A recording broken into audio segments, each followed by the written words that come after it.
السلام عليكم ورحمة الله تعالى وبركاته. مرحبا بكم معايا فيديو جديد ونهار جديد ووصفة جديدة. اليوم ان شاء الله غادي نقدم لكم واحد الوصفة اللي هي زوينة بزاف وكتعجب الكبير والصغير.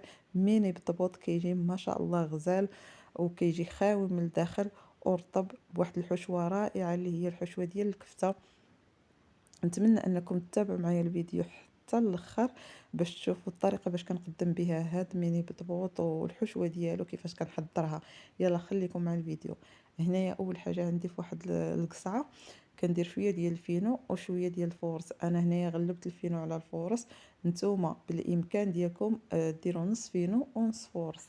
عندي هنايا واحد الكاس ديال الماء دافي وعندي 2 معالق كبار ديال زيت الزيتون. اللي ما كانش متوفر له زيت الزيتون يدير الزيت النباتي، الزيت النباتيه راه كافيه بالغرض. عندي هنايا معلقه كبيره ديال سنيده وعندي شويه ديال الخميره باش كنعجنوا الخبز وشويه ديال الملحه. هنايا اول حاجه مشيت كنجيب واحد الكاس ودرت فيه هذيك المعلقه كبيره ديال سنيده ودرت فيه الخميره وكنزيد عليهم شويه ديال الماء دافي وكنحركهم مزيان وكنخلي هاد الخميره مع سنيده يتفاعلوا لي. صافي كنحركهم مزيان كما كتشوفوا معايا هنايا راني كنحرك مزيان باش تذوب لي ديك سنيده مع الخميره. وغادي نخليها هنايا في جنيب. من بعد غادي نزيد الملحه ديالي على الدقيق وغادي نخلط مزيان. وغادي نزيد هنا 2 معالق ديال زيت الزيتون. هاد الزيت البنات كتخلي هذا البطبوط كيجي رطب ولو ديريه في المجمد. ملي كتجبديه وتسخنيه كيجي ما شاء الله كيجي بحال اللي راكي عاد طيبتيه. صافي هنايا كنحرك مزيان وكنجيب ديك الخميره ديالي اللي خليتها تتفاعل مع سنيده وكنزيدها حتى هي. صافي بعد ما زدت ديك الخميره وسنيده كنجمع بالماء دافي، كنجمع العجينه ديالي بالماء دافي. حاولوا انكم العجينه ما تخليوهاش قاصحه، يعني كتكونوا مطلقه واحد شويه، يعني وما تجريوهاش بزاف باش ما تجيكمش بحال اللي راكم غديروا الملاوي. صافي كندلك مزيان العجينه ديالي حتى كنحس بها ولات منسه وطلقات ليا الخيط في يدي هكا. يعني حاولوا انكم تدلكوها مزيان. صافي بعد ما كندلكها كنجيب واحد الاناء وكنديرها فيه وكنخليها تخمر. يعني خليوها تخمر مزيان واحد المده كافيه باش يتضاعف الحجم ديالها. انا صافي خليتها خمرات وتضاعف الحجم ديالها وغادي نخرج من هذاك الهواء ديالها. هنا غادي نحطها في الرخامه وغادي نحاول نخرج من هذاك الهواء اللي فيها. الا لقيتوها تتلصق لكم في الطاوله ديال العمل ديالكم اللي خدامين فيها، يعني حاولوا ديروا واحد شويه ديال الدقيق. هنايا انا راني كنحاول نخرج من هذاك الهواء اللي فيها وكنرش هنا شويه ديال الدقيق باش ما تلصقليش على الرخامه. صافي هنايا كنقسمها على 2. نتوما الا كانت عندكم الكميه كثيره قسموها على 3 ولا على 4. انا عندي هنايا كميه بسيطه قسمتها غير على 2.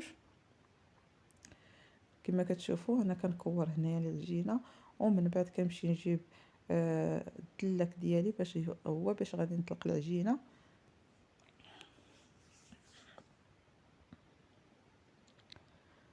هنا رشيت واحد شويه ديال الدقيق باش ما تلصقليش وكنطلق بالدلاك ديالي. حاولوا انكم تطلقوها رقيقه ما تكونش غليظه، حيت الا طلقتوها غليظه غيجيكم من الداخل البطبوط معجن او غليظ بزاف.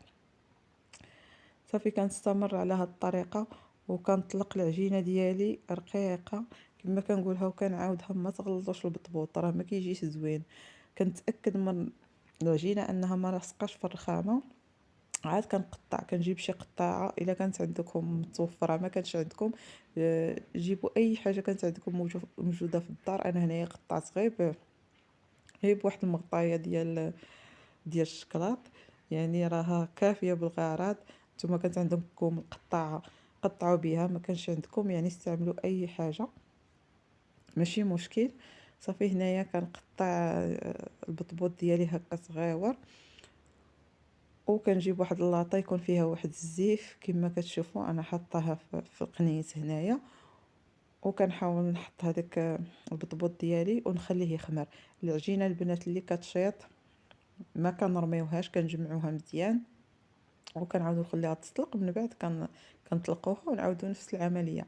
هنا بعد ما خليت البطبوط ديالي كيخمر، غادي نمشي نوجد الحشوه اللي عندي فيها شويه ديال الكفته، وعندي هنايا الزيتون، وعندي عندي هنايا المعدنوس، وعندي بصله مشلضه قطعتها على هذا الشكل، وعندي التوابل، وعندي الزيت، عندي شويه ديال الزيت، وعندي التوابل اللي هي شويه تحميره والكمون والبزار وشويه ديال الملح بطبيعه الحال.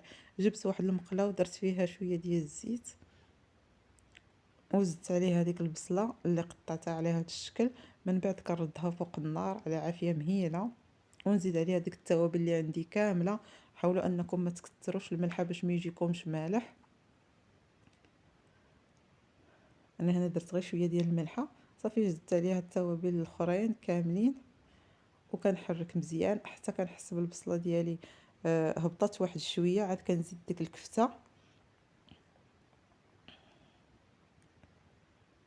هنايا انا زدت الكفته، من بعد كنزيد عليها داك المعدنوس وكنحرك مزيان ونخليها على عافيه مهيله وحتى طيب ليا الكفته صافي. من بعد ما كطيب لي الكفته هنايا حيت كطيب كنحيدها من فوق النار، وكنزيد عليها داك الزيتون مقطع هكا على هذا الشكل دوائر. كنحرك مزيان باش عناصر كامله تنسجم مع بعضياتها، وصافي كنخلي الحشوه ديالي على الجنيب على ما نطيب البطبوط. صافي هنا خمر البطبوط وراني درت المقله كتسخن. الا كانت عندكم مقله كتلصق دهنوها بواحد شويه ديال الزيت، غير قطرات من الزيت. هنا بديت كنطيب وكنحط البطبوط ديالي في المقله. حاولوا انكم ما تقيسوش البطبوط بالصبع ديالكم، حيت الا تعلم الصبع ديالكم في البطبوط ما غاديش يتنفخ نهائيا. صافي هنا بقيت كنطيب وحيده بوحيده. شوفوا المنظر ديالو كي كيجي جميل ما شاء الله يعني، وكيتنفخ وكيجي زوين. واخا تخليه في المجمد وتولي تجبديه مره اخرى بحال اللي راكي عاد طيبتيه هذيك الساعات. صافي هنايا كنبقى نطيب بالكميه اللي عندي كامله، وانا مستمره على هذه الطريقه حتى كنكمل البطبوط كامل. من بعد كنجيب الحشوه ديالي ونجيب هذاك الخص اللي غادي نزين به، وكنحل البطبوط ديالي من الداخل ونعمر بالحشوه اللي عندي. نتوما كانت عندكم شي حشوه موجوده في الدار من غير الكفته يعني غير استعملوها. يعني هو راه باي حشوه كيجي ما شاء الله زوين هذا البطبوط هذا. هنايا صافي اختكم بدات تتعمر البطيبيطات ديالها على هذا الشكل. كندير شويه ديال الخس، كنقطع شويه ديال الخس وكنديره في وسط من البطبوط على هذا الشكل. ومن بعد كنجيب الحشوه ديالي ديال الكفته. هذيك الحشوه ديال الكفته والزيتون وديك البصيله كتجي ما شاء الله كتجي لذيذه بزاف. نتمنى انكم تجربوها بهذه الطريقه اللي قدمت لكم انا. راه الطريقه ناجحه مليون في المية. والتميني بضبوط هكا كيجي زويون، وحتى المنظر ديالو كيجي ما شاء الله غزال. وحتى الوليدات ملي كنعطيوهم تنعطيوهم هكا هاد ميني بضبوط بهاد الطريقه هادي كيعجبهم وكيتشجعوا انهم ياكلوا لنا هكايا هاد البطيبيطات. صافي هنايا اختكم عمرات البطيبيطات كاملين ساليت التعمار ودرته في الطبق ديال التقديم. شوفوا ما شاء الله كي جا بالضبط، جا غزال ما شاء الله بهذاك المنظر ديالو، جا جميل يعني. والحشوه جات لذيذه بزاف. نتمنى انكم تكونوا آه تابعتوا معايا الفيديو حتى الاخر. واذا كان عجبكم المحتوى نتمنى انكم تشجعوني باللايك. الى اللقاء.